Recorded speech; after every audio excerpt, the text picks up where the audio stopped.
เจ้าดังสามประการอันมีพระพุทธพระธรรมพระสงฆ์กุลพ่อกุลแม่กุลครูบาอาจารย์กุลศีลธรรมกรรมฐานจงมาปกห่มรักษาครูบาอาจารย์พระเจ้าพระสงฆ์ทุกรูปปกห่มรักษาปออกไม่ออกศรัทธาตั้นสาธุชนคนดีผู้สนใจใฝ่ในธรรมทุกท่านขอถวายความเคารพแสดงความนับถือพระมหาเถระพระเถรานุเถระเจ้าคณะพระสังฆาธิการครูบาอาจารย์เจ้าที่เปิดวิทยุฟังอยู่ที่วัดที่ว่าเวลานี้บ่ว่าจะเป็นหลวงป่อหลวงลุงตุปี้ตุน้องเปื่อนสหธรรมครูบาอาจารย์พระสงฆ์ทั้งหลายท่านที่มีอายุพรรษามีการศึกษามีภูมิธรรมที่สูงกว่าเก่ากับผมขอถวายความเคารพแสดงความนับถือมาณโอกาสนี้จุตนจุองค์ขอความสุขความเจริญในธรรมความผาสุกตั้งใจความสบายตั้งกายจงได้บังเกิดแก่ญาติโยมทั้งหลายทุกคนทุกท่านนักศีลนักบุญเท่าแก่น้อยใจยิงทั้งหลายป่ออุ้ยแม่อุ้ยผู้สนใจใฝ่ในธรรมขออนุโมทนากับสถานีวิทยุคลื่นต่างๆที่เปิ่นได้รับสัญญาณนำรายการนี้ไปสู่ผู้ฟังทางบ้านบ่ว่าไกลว่าใกล้อยู่ที่ไหนก็รับฟังได้ขอบคุณอนุโมทนากับผู้อำนวยการผู้จัดการดีเจเจ้าหน้าที่ผู้บริหารสถานีทุกที่ทุกแห่งที่เปิ่นได้มีน้ำจิตน้ำใจตื่นเจ้ามาเปิดเครื่องส่งเปิดคอมพิวเตอร์เกาะสัญญาณเชื่อมสัญญาณเอารายการนี้ไปสู่ผู้ฟังทางบ้านขออนุโมทนาในน้ำจิตน้ำใจของท่านทั้งหลายได้เวลาแล้วเนอได้เวลาแล้วถึงเวลาแล้วได้เวลาสำหรับการรับฟังธรรมะอันเป็นสาระประโยชน์ทางด้านพระพุทธศาสนาน้ำธรรมคำสอนขององค์สมเด็จพระชินวรสัมมาสัมพุทธเจ้าได้มาปะมาพบมามาเล่าสู่บรรดาพ่อแม่พี่น้องป่อออกแม่ออกป่ออุ้ยแม่อุ้ยนักศีลนักบุญเท่าแก่น้อยใจยิงตั้งหลายแล้วไผที่ยังบ่ลุกเตื้อก็เกียมตัวลุกมาได้แล้วเนอะเกียมตัวลุกมาได้แล้วหลับลุกเจ้ากินพักตั้งปลายหลับลุกควายกินพักตั้งเก้าลุกเจ้าได้หลายลุกควายได้น้อยหลับลุกเจ้าเป็นเจ้าตั้งหลายหลับลุกควายป่าเฮือลูกหลานเป็นหนี้เป็นข้าเน้อตื่นมาเหียเน้อลุกมาเหียเน้อ ลุกเนอลุกเนอลุกลุกลุกลุกลุกตื่นตื่นตื่นตื่นตื่นตื่นได้แล้วลุกได้แล้วญาติโยมท่านทั้งหลายลุกเจ้าตื่นตัวเจ้าบัวกาบหันเยื่องนาพังพร้อมลุกขวายบ่ตันโหนตางกีดก้อมกล้าตัวบ่ต้อมปุ่นอายจูงเก่งเข้าไว้อย่าไปเฮือขวายต่อแน่สบายจำไว้เน้อเจ้าจำไว้เน้อเจ้าหลับลูกเจ้ากินพักทั้งปายหลับลูกขวายกินพักทั้งเก้า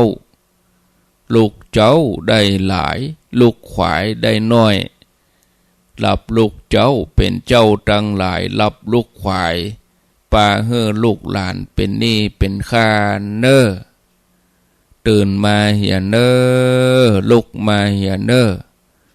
ลุกเน้อลุกเน้อลุกลุกลุกลุกตื่นตื่นตื่นตื่นตื่นอรุณสวัสดิ์ธรรมะสวัสดีสวัสดียามเจ้าศรัทธาญาติโยมท่านผู้ฟังทั้งหลายยินดีต้อนรับทุกท่านเข้าสู่รุ่งอรุณวันใหม่ปะกันเจ้านี้เป็นเจ้าของวันพัดวันพฤหัสบดีที่27เดือนมิถุนายนพุทธศักราช2567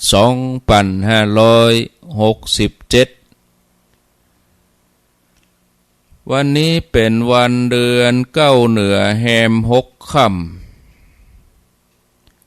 เดือนเก้าเหนือแฮม6 ค่ำพร่ำว่าเป็นวันพฤหัสบดีมาปะมาพบกับญาติโยมท่านทั้งหลายในรายการเจ้านี้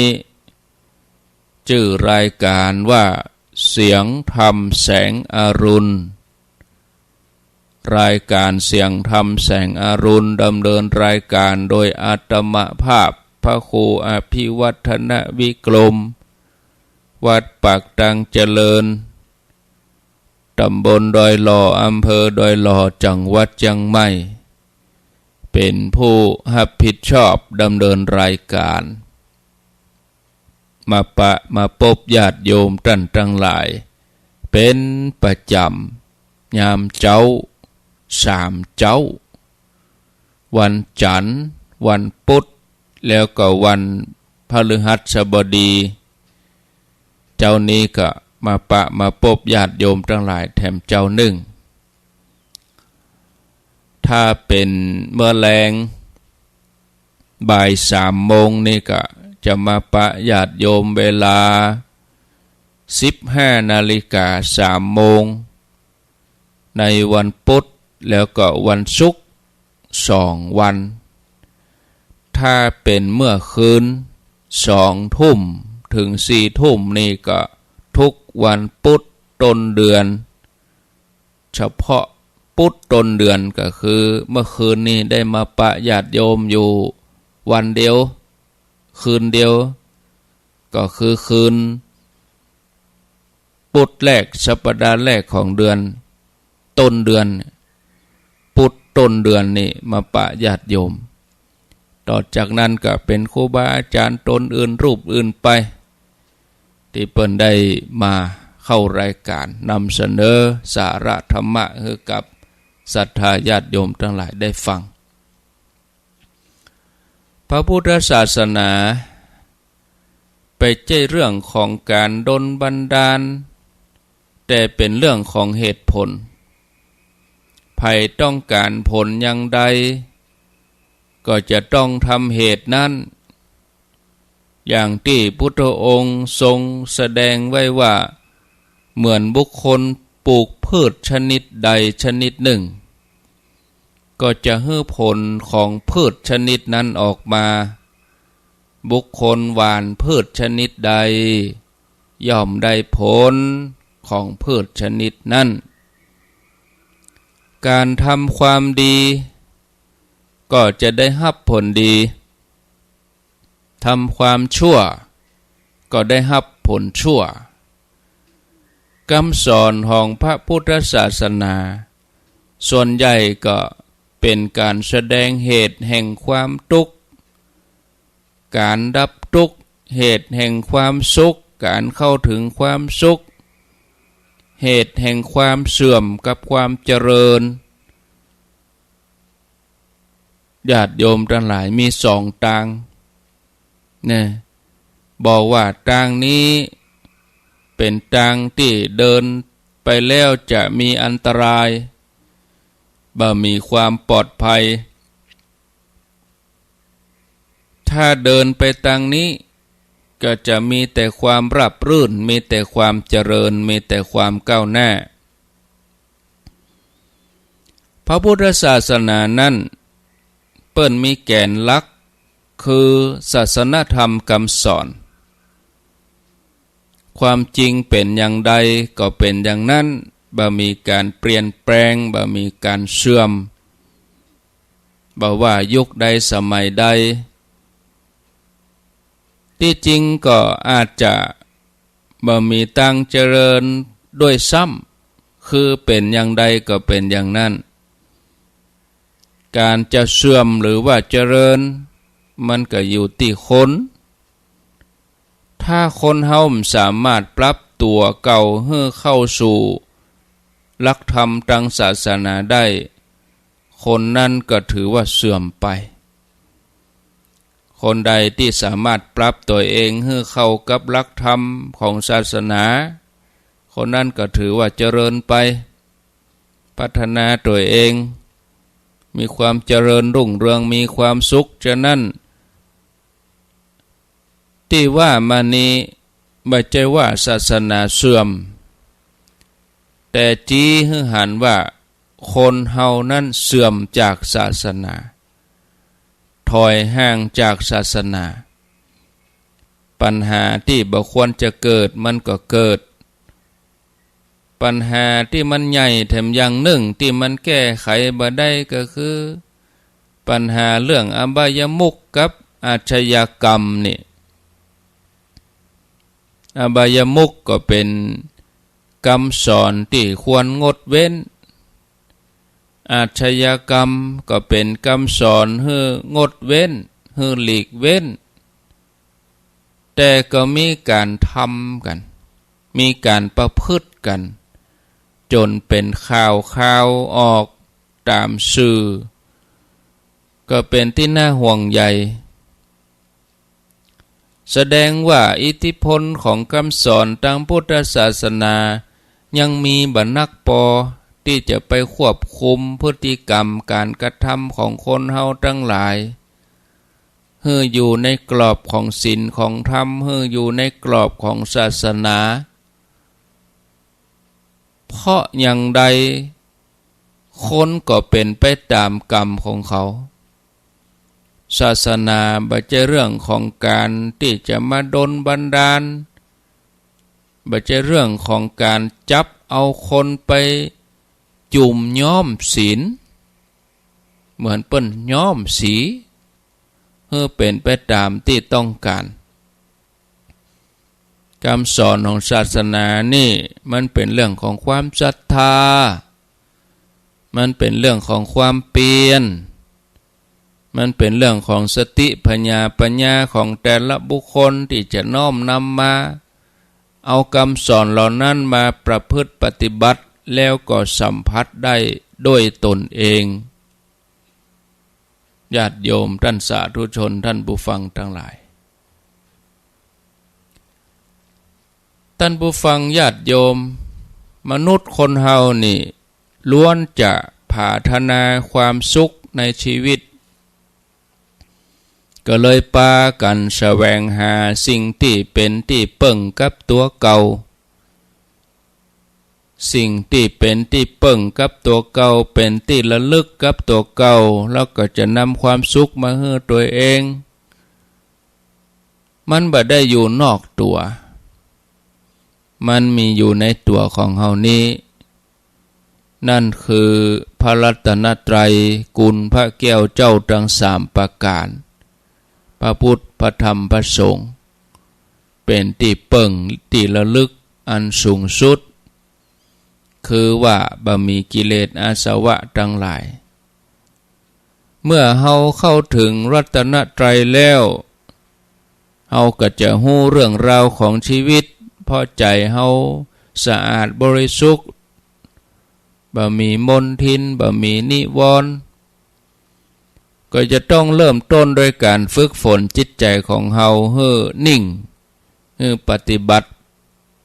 แล้วก็สามารถรู้หันสิ่งต่างๆไปตามความเป็นจริงได้ความอดทนคือการรักษาสภาวะของใจให้เป็นไปปกติบ่ว่าจะกระทบต่อสิ่งใดตั้งที่ปรารถนากับบ่ปรารถนาสิ่งที่เปิงใจก็ดีบ่เปิงใจก็ดีพอใจก็พอใจก็มันมากระทบงานกุอย่างในโลกที่สำเร็จขึ้นได้ก็จำเป็นต้องอาศัยความอดทนเปิ้นถึงตรัสพระองค์ตรัสไว้เหมือนกันว่ายกเว้นปัญญาแล้วขันติเป็นคุณธรรมอย่างยิ่งเฮาสังเกตพอแง่แพรกอดทนต่อทุกสภาพดินฟ้าอากาศสามารถดำรงอยู่ได้จะร้อนจะหนาวก็ทนได้บ่เฉาตายในวันไหว้ครูช่วงนี้โรงเรียนเปิ้นก็จะไหว้ครูเปิดเทอมมาได้สักน้อยพฤษภามิถุนานี่ปีกิจกรรมไหว้ครูกันในวันที่เปิ้นไหว้ครูนี่เปิ้นก็เลยนิยมเอาหญ้าแพรกมาปูจาครูเพราะเป็นสัญลักษณ์แทนความอดทนในชีวิตของเฮาก็อย่างเดียวกัน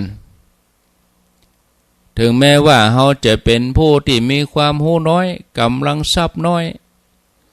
แต่ถ้าเฮามีความอดทนมีความขยันหมั่นเพียรก็ประสบความสำเร็จในชีวิตได้ความอดทนเนี่ย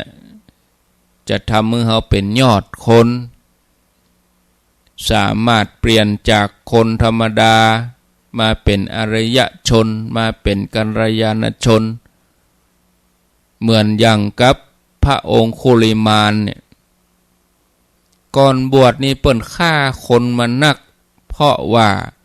หลงเชื่อกรรมของอาจารย์ที่กึดจะฆ่าองค์คุลิมานตังอ้อมโดยการออกอุบายว่าถ้าอยากจะเรียนจบเคล็ดลับวิชา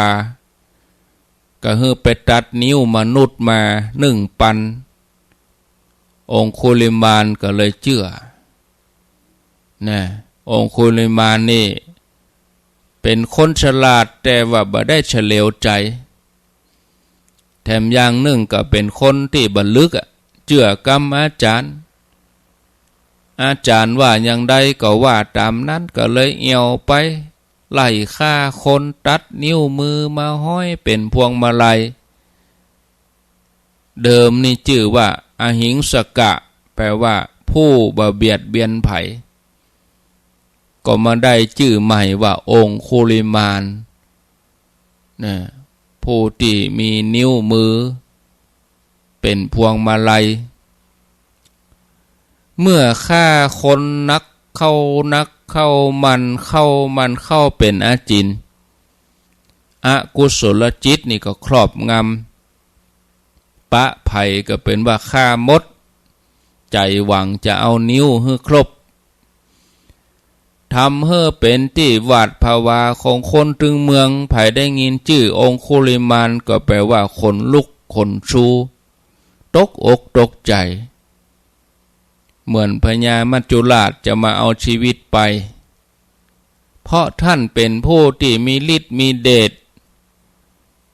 มีร่างกายแข็งแรงแม้ปอดใจวัยชะกันรวมกัน10 คนก็ยังสู้บ่ได้มีแต่ถูกฆ่าตายทำให้เจ้าบ้านที่เคยอยู่กันเป็นหมู่บ้านน้อยๆก็ต้องอพยพลบหนีอาศัยมหากรุณาธิคุณของพระสัมมาสัมพุทธเจ้าที่พระองค์ทรงหันเข้าในข่ายพยานว่าองคุลิมานเนี่ยเป็นผู้ที่สั่งสมบุญเก่ามาแล้วก็จะได้เป็นอสิติมหาสาวกของพระศาสดาแต่เพราะว่าไปคบไปพบผู้ที่แนะนำไปในทางบดีก็ทำให้การดำเนินชีวิตผิดพลาด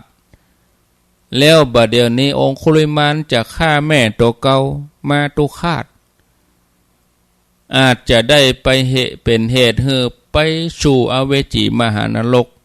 ต้องชดใช้กรรมเป็นเวลาที่ยาวนานองค์พระสัมมาสัมพุทธเจ้าพระองค์ก็มีพุทธประสงค์จะให้องคุลิมานหยุดปาณาติบาต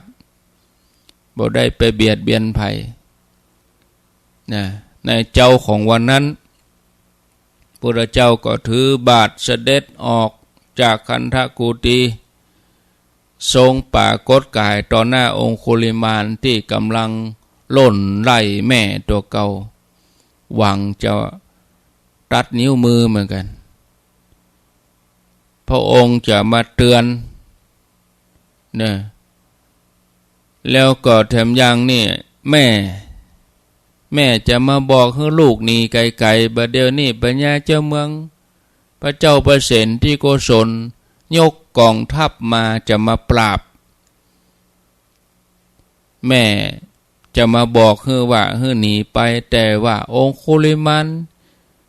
มุ่งที่จะฆ่าเอานิ้วเพราะว่าอกุศลครอบงำเริ่มสนใจว่าภัยจะอยู่ตั้งหน้าหวังจะตัดนิ้วมือให้ครบ1 ปันแล้วจะได้เรียนจบวิชาเมื่อหันว่ามีผู้มายืนขวางหน้าองคุลิมานก็เปลี่ยนจากที่ล่นไล่แม่มาตามไล่ล่าพระพุทธเจ้าองคุลิมานถือดาบติดตามพุทธองค์ก็เสด็จดำเนินไปตามปกติองคุลิมานคิดในใจว่าอัศจรรย์แต่บ่เคยมีภัยที่จะมาหนีเฮาได้เมื่อก่อนแม้แต่ช้างกำลังวิ่งม้ากำลังวิ่งเฮาก็ยังตวยตันแต่บัดนี้เฮาล้นสุดกำลังบ่อาจจะตันสมณะนี้ที่เดินตามปกติเมื่ออิดเมื่อเนยเมื่ออ่อนก็หยุดยั้งเอิ้นกล่าวพระเจ้าว่าสมณะหยุดก่อนสมณะหยุดก่อนพระเจ้าก็ตอบว่าเฮาหยุดแล้วแต่ท่านยังบ่หยุดเตื้อองคุลิมานฟังแล้วก็สงสัยทูลว่าดูก่อนสมณะท่านกำลังเดินเนี่ยแล้วท่านมาบอกว่าหยุดซ้ำยังบอกว่าข้าพเจ้าหยุดเนี่ย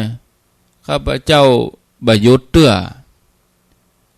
สมณะหยุดแล้วเป็นอย่างใดพระเจ้าก็ตรัสว่าดูก่อนองคุลิมานเฮาตถาคตหยุดการทำชั่วหยุดการเบียดเบียนได้ชื่อว่าหยุดแล้วส่วนท่านเองนั่นแหละบ่หยุดองคุลิมานเป็นคนมีปัญญาฟังเสร็จแล้วก็นึกย้อนเข้ามาลึกซึ้งได้สติเอาดาบขว้างแล้วก็กราบทูลพระเจ้าว่าข้าแด่สมณะท่านมาถึงป่าเพื่อจะสงเคราะห์ข้าพ ข้าพเจ้าจักละบาปทั้งหลายฟังกรรมของท่านแล้วก็ขอบวชนับตั้งแต่ท่านบวชเศษกรรมก็ยังตวยมาตึงกายตึงใจอยู่ตลอดเวลานั่งปฏิบัตินั่งสมาธิเจ้ากรรมนายเวรก็ตวยมากวนจิตกวนใจทำให้จิตใจบ่สงบเวลาออกบิณฑบาตเมื่อเจ้าคนทั้งหลายที่องคุลิมานไปฆ่าญาติเปิ้นตายญาติอันเป็นที่ฮักถูกองคุลิมานฆ่าตัดนิ้วนะวันแรกๆได้ยินว่าองคุลิมานมาบิณฑบาตก็ปากันล่นหนีกลัวท่านก็อุ้มบาตรบ่ได้บาตรเปล่าๆบ่ได้เข้าสักก้อนเมื่อลูนมาคนทั้งหลายเปลี่ยนจากความกลัวมาเป็นความเกลียดปากันเอาก้อนหินเอาไม้ไล่ขว้างหัวก็แตกจีวรก็เปื้อนเลือดเข้าก็บ่ได้เดินโซซัดโซเซเข้าวัดเป็นที่น่าเวทนาพระองค์ทอดพระเนตรหันองคุลิมานเดินมาแต่ไกลพระองค์ก็ให้กำลังใจว่าเธอจงอดทนเอาเน้อเธอกำลังใจกรรมอยู่องคุลิมานผลกรรมที่ทำไว้ในอดีตชาติเนี่ยเศษกรรมเต้าอี้ยังดีกว่าเธอจะไปตกนรกอเวจีซึ่งมันเผ็ดร้อนนักกว่านี้องคุลิมานก็อาศัยความอดทนมันฝึกฝนตัวเองในที่สุดก็บรรลุอรหันต์บ่ต้องไปเวียนว่ายตายเกิดในสังสารวัฏแถมจากเรื่องที่เอามาเล่ามาอู้นี่ก็อาศัยความอดทนนั่นสามารถเปลี่ยนจากคนธรรมดามาเป็นอริยะเจ้ามาเป็นพระอรหันต์การจะสร้างความดีสร้างบารมีอันอย่างสักอย่างนี่นะญาติโยมต้องอาศัยความอดทนทั้งนั้นโดยเฉพาะการทำบุญสุนทานการทำอันอย่างต่างๆเนี่ยกิจกรรมอันอย่างต่างๆที่เขาเนี่ยเอาทำกันเนี่ยต้องอาศัย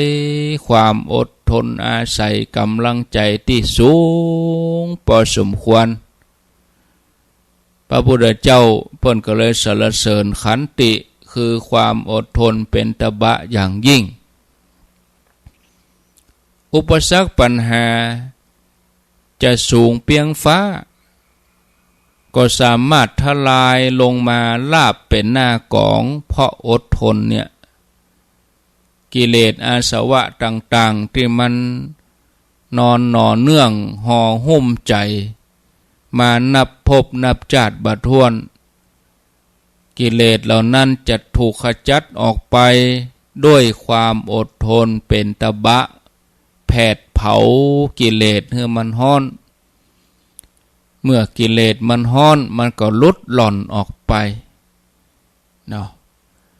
ฉะนั้นญาติโยมท่านสาธุชนท่านผู้ฟังทั้งหลายขอฮือหมู่เฮาศรัทธาฮือเป็นผู้มีความอดทน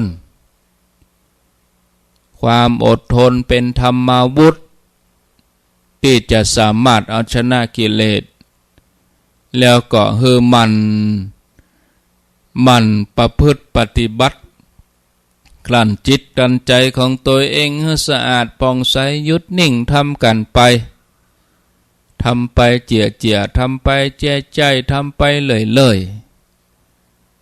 ปัญหาที่เกิดขึ้นในโลกของเฮานี่บ่มีอันยังเป็นของใหม่บ่ว่าจะเป็นสภาวะเศรษฐกิจตกต่ำปัญหาสิ่งแวดล้อมปัญหาสังคมล้วนแต่เป็นสิ่งที่เคยเกิดขึ้นมาแล้วแต่ว่ามันเปลี่ยนรูปแบบไปตามกาลเวลาบ่ได้ปัญหาที่เกิดขึ้นในแต่ละครั้งมันจะยะเฮาเสียขวัญ อย่าให้เฮาท้อใจอย่าให้เฮาตกใจจนบ่กล้าทำอะไรอย่างที่แต่แล้วปัญหามันบ่ได้อย่าให้คนเฮาย่ำแย่มันอยู่ที่วิธีพอมันอยู่ที่วิธีกึดที่อย่าให้คนเฮาต้องได้กึดหากปัญหาเกิดขึ้นสิ่งแรกที่จะต้องทำก็คือตั้งสติบ่ควรที่จะฟุ้งซ่านญาติโยมทั้งหลายถ้ากำลังใจดีถึงแม้จะเกิดปัญหามันก็เป็นปัญหาเพราะว่ากำลังใจสติดีเมื่อเกิดปัญหาก็สามารถแก้ไขปัญหาด้วยปัญญาเมื่อมีกำลังใจปัญหาอุปสรรคก็กลายเป็นเรื่องน้อยแล้วกูอย่างก็จะผ่านไปมันจะผ่านไปบ่ได้ญาติโยมผ่านไปด้วยดีมันจะผ่านไปบ่ได้นะผ่านไปด้วยดีด้วยนะเนาะท่านฟัง5:39 นาทีก็พอดีแล้วได้อูธรรมะมาก็หันว่าพอสมควรแก่เวลาก็หมอกหอมปากหอมคอหมอกพอให้พอดีเต้าอี้ก็พอเนาะท่านผู้ฟังญาติโยมท่านสาธุชนท่านทั้งหลายก็ขอเชิญชวนร่วมพิธีหล่อเทียนพรรษาเนอะประจำปี2567ของเครือข่ายขึ้นสีขาวเจียงใหม่เจียงไฮ้ลำปูนลำปางแปรน่านพะเยาเนื่องจากคณะสงฆ์พระนักเผยแผ่ธรรมะขึ้นสีขาวศรัทธาญาติโยมพุทธศาสนิกชนจะได้จัดพิธีหล่อเทียนพรรษาถวายเทียนพรรษาประจำปี2567ที่วัดพระธาตุม่อนจอมพออำเภอเวียงป่าเป้าจังหวัดเชียงรายในวันที่7 กรกฎาคม2567เวลา 9 นาฬิกาเป็นต้นไปในงานเปิ้นก็จะมีพิธีหล่อเทียนพรรษาจำนวน9 เล่มแล้วก็ตานเทียนแถม15 เล่ม15 วัดใครจะเป็นเจ้าภาพก็เชิญชวนทำบุญถวายวัดละ 1,500 บาทถ้าเป็นภัตตาหารเพลพระสงฆ์ก็จำนวน15 โต๊ะละ 1,000 บาทบริจาคทำบุญได้ที่ตุลุงดอยพระครูปฏิพันธ์ธรรมทินหมายเลขโทรศัพท์0861810423สอบถามรายละเอียดหลังจากที่เฮาหล่อเทียนแล้วก็จะเอาเทียน9 เล่มเนี่ยไปตานที่อีสานล้านนาในวันที่23 24 25สิงหาคม2567ออกเดินทางวันที่23 สิงหาเวลา 4:00 นะ4:00ล้อหมุนนะแล้วก็เฮือไปปะกันอุตรดิตถ์7:00 นเมืองฝางนี่ต้องออกเที่ยงคืนพุ่นนะกะเนาะไปออก4:00เต้าเปิ้นก็ไปตันหุเวียงเป่าไปก็ออก3:00เลื่อมกันไปชั่วโมงแต่เมืองฝางนี่ต้องเผื่อ3 ชั่วโมงนะเมืองฝางนี่ก็เชิญชวนเด้อญาติโยมท่านสาธุชนสำหรับการเดินทางนั่นก็จะปั่นโควต้าไว้เชียงใหม่ละปูน10 กันลำปาง10 กันเชียงรายเวียงป่าเป้าแม่สวยอันนี้10 กันไผอยู่ลำปางบอกว่าอำเภอไหนก็แจ้งที่ท่านมหาสมชาติตังเวียงป่าเป้าก็บอกตู้ลงดอยก็ได้แม่จีรพันธ์โมป้อก็ได้แล้วก็แม่พรศิริบ้านหัวเวียงก็ได้เวียงป่าเป้านี่เสาะรถคนเดียวเนอะเนาะเสาะรถเองหารถเอง เต็มใจลดภัยเอากันใดไปก็สุดแล้วแต่นะแล้วก็เอาเวลานี่ว่าบัดเดี๋ยวนี้ที่แจ้งเข้ามานี่ก็มีอยู่10กันแล้วแต่จะเพื่อไว้เฮือแถม5กันเพื่อลำปางเปิ้นบ่ถึงลำปางเปิ้นอาจจะได้5กะได้6กะเชียงใหม่นี่ล้นโควต้ามาแล้วเนอะเชียงใหม่นะบัดเดี๋ยวนี้จะขึ้นกันที่11ก็จะเกินมาก็บ่เป็นหยังบวกลบ5ก็คือเป็น15เอาไป30ก็พอแล้วเข้าใจเห่งบอกเหียจะไปฮือนอจะไปว่ามันเป็นหยังท่านพระครูก็ได้เฮาบอกบ่บอกก็ได้เฮาไปเลยน่ะมันบ่ม่วนนะมันอิดกับที่นอนน่ะมันบริหารจัดการยากแล้วพอจะไป3วันแล้วมาบอกยังไปแปลงเบอร์ติดรถตันจะได้เมื่อตัดสินใจแล้วก็เข้าใจบอกเหียวันสุดท้ายคือวันที่7กรกฎาคม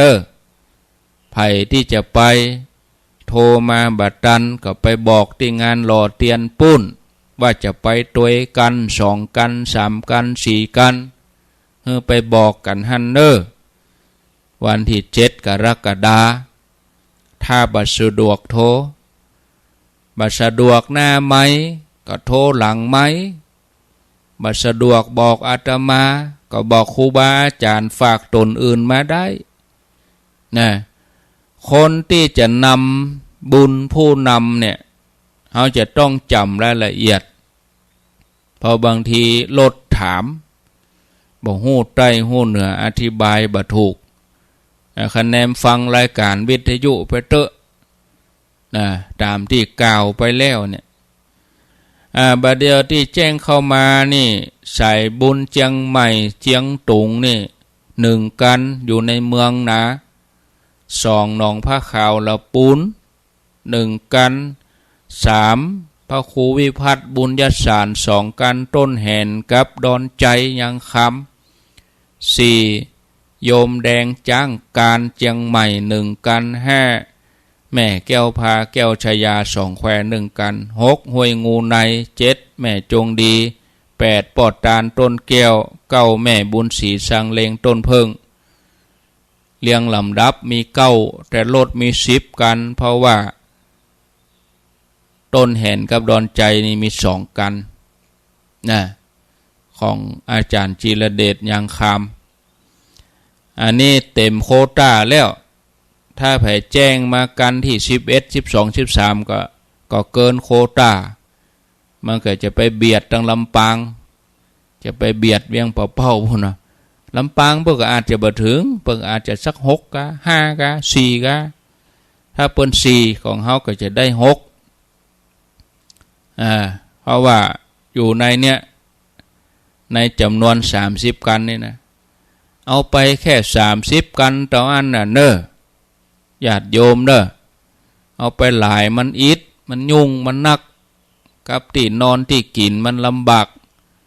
30กันนี่ก็300คนละเนาะ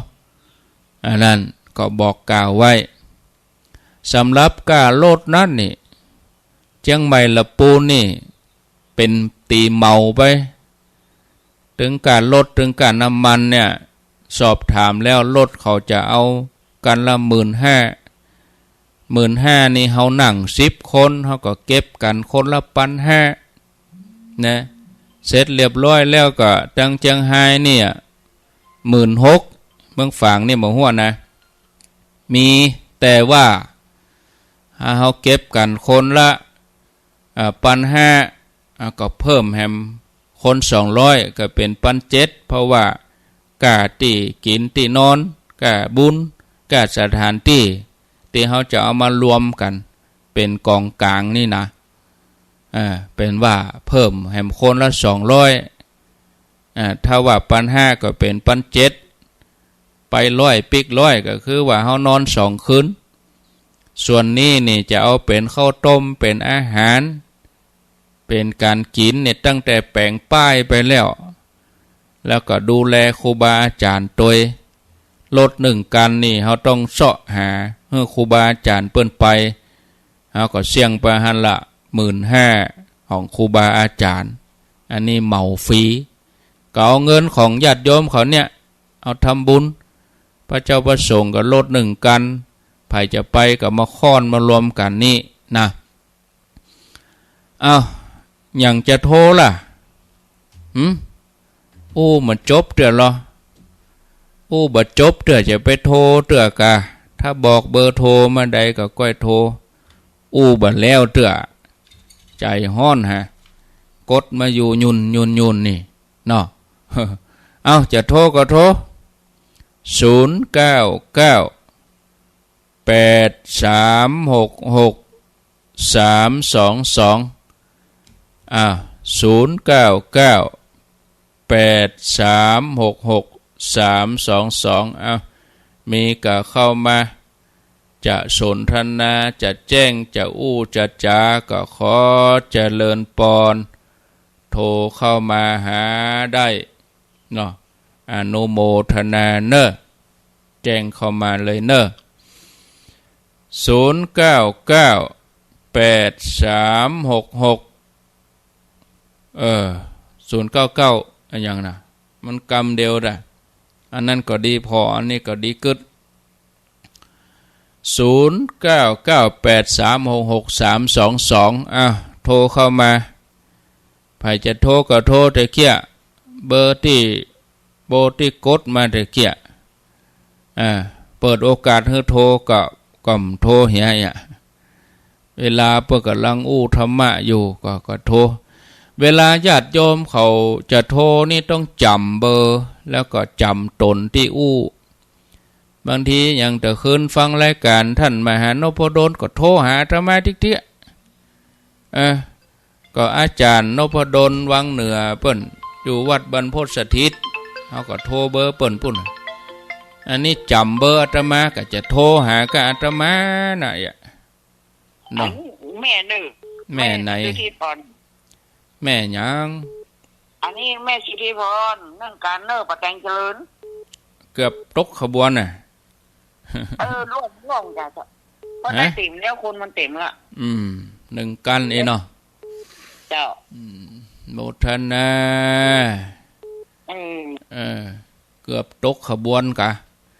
เจริญพรให้เจ้าจันทกูโทรจากไหน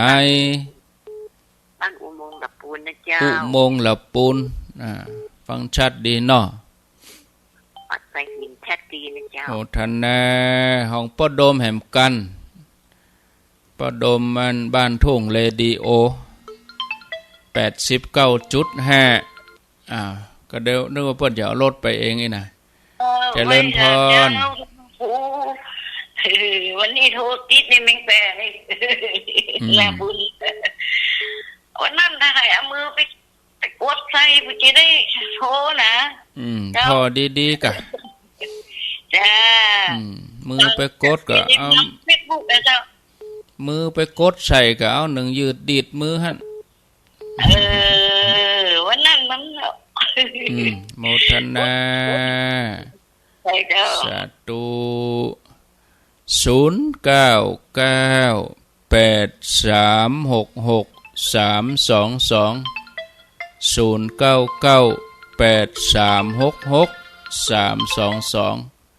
จะเริญพรเจ้าฟังดูเจ้าฟังอยู่ที่ไหนแม่ศิวิไลตลาดดอยสะเก็ดเจ้าดอยสะเก็ดปุ่นเนาะเจ้ามันมีรถไปเนาะสายดอยสะเก็ดนี่เจ้าก็ต้องรวมกันน่ะจะให้จะมาเสาะนี่มันยากเจ้าไปฮับที่ไหนแถมไผจะไปแหมนี่โหมันยุ่งนั่นก็เสาะหมู่เสาะกันรวมกันไปก็ลดกันก็เสาะลดไปอาตมาเขียนชื่อแล้วแม่บ้านนี่คนบ้านปุ้นคนบ้านเพคนเนี่ยโหขวนหัวเจ้าถูกต้องแล้วเจ้าน่ะกะโมทนาแต่ก่อนก็ยังเยอะเอาบ้านปุ้นคนบ้านเพคนเนี่ยนะแก่งโหยนะเพราะต้องปวดหัว ลู่กันนั่งตั้งหน้าคนนั่นจะนั่งก็มันมีแค่3 เบาะถ้ามันได้นั่งหน้าหรือมันไปนะปวดหัวทะเมาะอันนั้นเสาะคนเดียวตกลงกันคนเดียวเจริญพรฮัลโหลเจริญพรโทษจากไหนอันนี้ของยายคำได้รอเด้อยายคำกะยายคำกุยแก้วฮับประสองกันเด้อเกือบบัดตันน่ะเนาะเจ้าเกือบตกขบวนเนี่ยเกือบตกขบวนลูกยายคำนี่ยายคำได้รอแต่ก่อนนั้นไปต้วยอันยายคำกุยแก้วแม่นะเจ้าอันแต่ก่อนไปต้วยแม่เนาะวังขำป้อมอ่ะไปต้วยแม่หลายแม่บ่ไหลป้าหลายแม่ไหลอินทนนท์น่ะแม่และเจ้าแล้วประเดี๋ยวนี้ป้าหลายก็จะไปตะยาคามมันอยู่เมืองฝางนะเจ้าอยู่เมืองฝางพูดกันเลยก็อยู่เมืองฝางไม่ได้ยินตู้ประกาศแล้วมันโทรมาหายายคำยายคำก็เลยได้นำบุญไปเสียเนาะเจ้ายายคำได้นำบุญนะกับเบียเนี่ยโมทนายายไหลนี่โทรมาหาเจ้าเนี่ยได้กะยายคำกับเป็นแม่พ่อหลวงเนี่ยกับพ่อหลวงได้รอเนี่ยเนาะพ่อหลวงพรเนี่ยโมทนาเนอร์จ้าสาธุเดี๋ยว14กันแล้วนะลำปางเหลือ5กันตอนนั้นเนอะเดี๋ยว14แล้วนะลำปางเหลือ5กันตอนนั้นเกินกว่านั้นก็แปลว่าอันเกินโควต้าไปละก็บอกว่ากันนะเอาตามจำนวนกับวันว่าจำนวนคือ30แล้วก็ถ้าวันก็คือวันที่7อันยังจะถึงก่อนถ้าถึงวันรอเตียนก่อนบ่ถึง30เตื้อก็อาจจะไปเต็มวันนั้นอาจจะเต็ม30ก่อนก็ได้นะจะได้ก็เข้าใจบอกอย่าใบเดือนนี้14แล้วเนี่ยเพิ่มเข้ามานี่เนาะแต่กี้นี่12แล้วก็เพิ่มมาแหม3อ่ะเพิ่มมาแหม2กะแต่กี้ของปตังเจริญก็ของปดมเป็น12เพิ่มมาแหม2ของได้รอนี่ก็เป็น14กันโอ้จะล้ำเบิ่นแล้วน่ะจะ15กับกันเดียวเด้ออ้าวไผจะจะโทรมาก็บอกจากันได้0998366322ถ้าบอกจ้าก็จะจ้าไปอาตมาจะแปลงเบอร์บัตรตันนะแล้วจะมันถึงยุ่งเปิ้นอ่ะ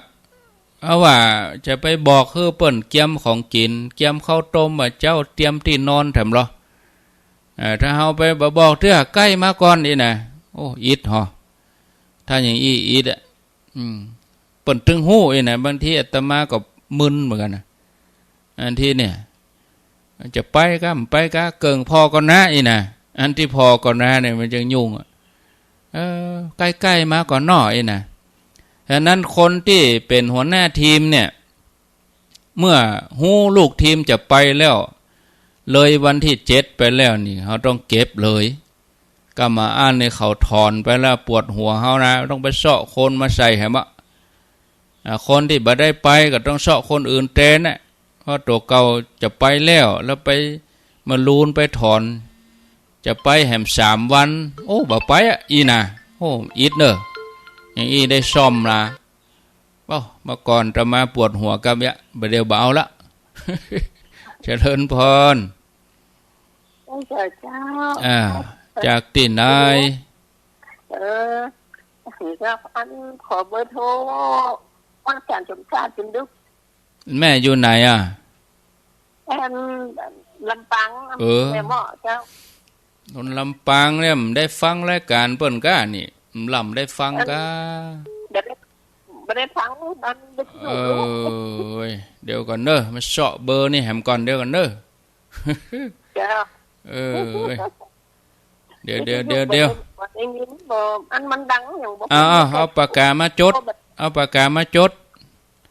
เรียกเลยเจ้า098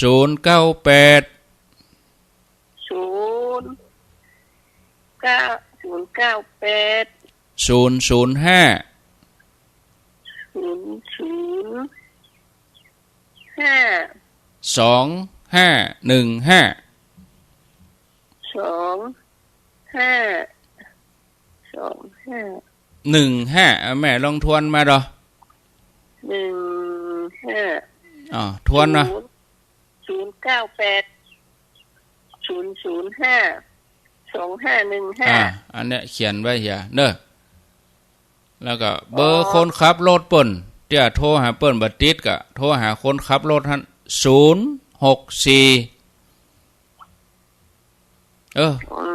จะหมดเวลาแล้วแม่จะหมดเวลาเอาเขียนเข้าใจเขียน064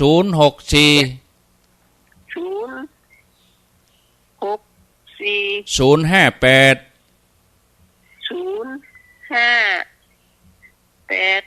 3498 โมทนาเนอหมดเวลาพอดี หมดเวลาพอดีก็เวลาเฮาฟังรายการนี่เฮาจะต้องจำเบอร์ตัวนั้นตัวนี้เวลาเปิ้นบอกเบอร์โทรเฮาก็เขียนไว้อย่าจดไว้อย่าภัยเป็นภัยตนใดอะกะถึงเวลาจะใจมาขับขันมาก็อย่ามันลำบากหน่อยเนาะหมดเวลาแล้วสำหรับวันนี้โชคดีทุกคนทุกท่านอายุวันโนสุขังปรา